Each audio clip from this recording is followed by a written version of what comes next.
My name is Gilda Evans. I am the author of the Girltalk book for teens. This is a book that's written for the soundbite generation. Short, concise chapters that are to the point, that are written with humor and insightfulness that any kid, any parent can easily read and digest and get through. It deals with all the salient issues, sex, drugs, rock and roll, the hard-hitting issues, and the ones that are not so hard-hitting. It's all there, and it's accessible and easy to understand.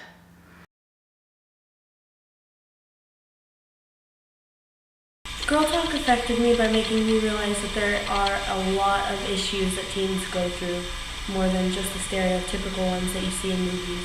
I liked how it related to me and like how it could actually communicate with teens with like using the language that we use and not like going into really complicated things.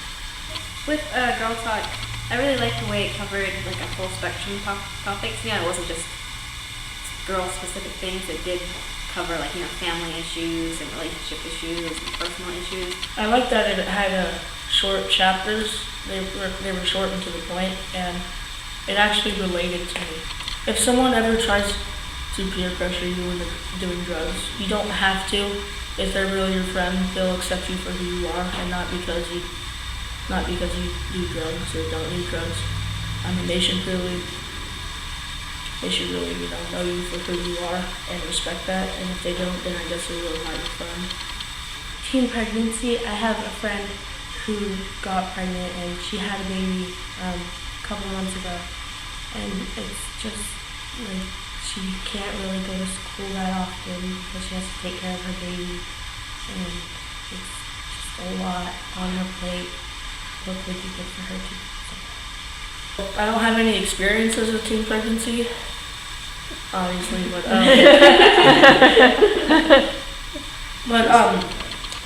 there is a friend that we all know that has just recently had a baby of her own, and her life is gonna be kind of rough, I admit, having a baby at this young age, because of her education will definitely get in the way, and just as she's going to school, she's gonna have to worry about like she can't do any more activities now that she constantly has to be on watch with her baby. But I'm sure it's totally gonna be worth it for her baby if she really puts the time into her baby and finds time for both subjects. Rape is just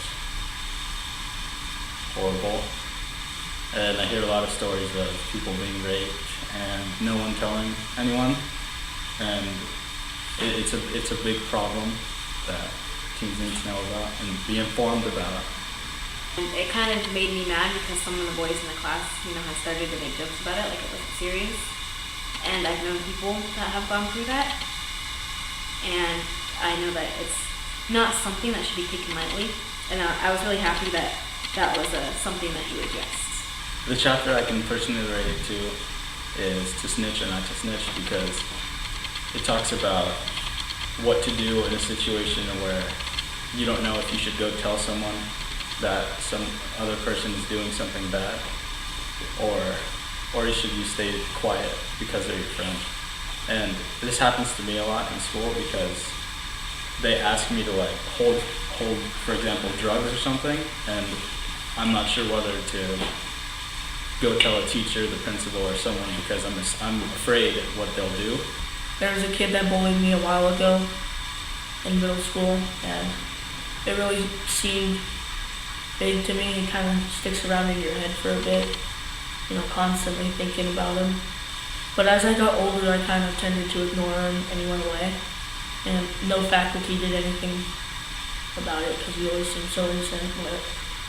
And then I finally realized that he has issues at home too, and he has no way to express them there, so he just lets his anger out at school. And I think bullying is also one of the biggest subjects that teens need to know and understand, because if you bully a person, you don't know if they're going to go home and like hurt themselves or cut themselves, or even go to the extreme and like commit suicide or something, because like there's cyberbullying or bullying in general, or like spreading rumors can do a lot of damage, but people don't know it. And then self-harm, my friend who lives out of state self-harms, and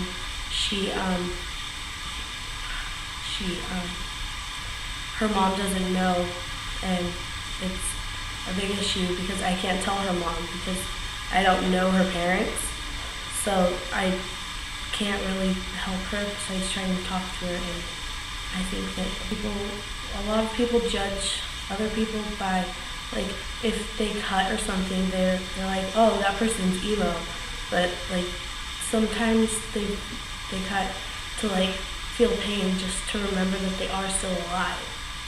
I just say be careful because everything you do, it does somehow affect you down the road whether you realize it or not.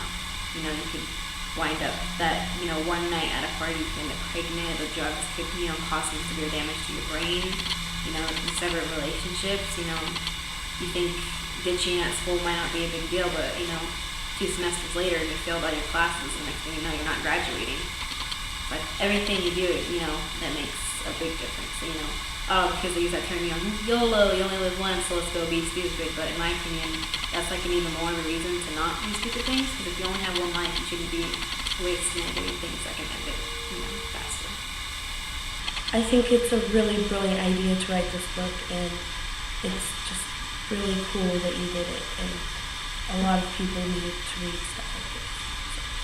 So. Reading Girl Talk really opened my eyes about what teens actually go through, and they actually just hide it inside of them, and really their life is just so much different from mine, and how many actually go through the same problems as I do, and actually shows me how many people out there actually do have these issues and don't show it.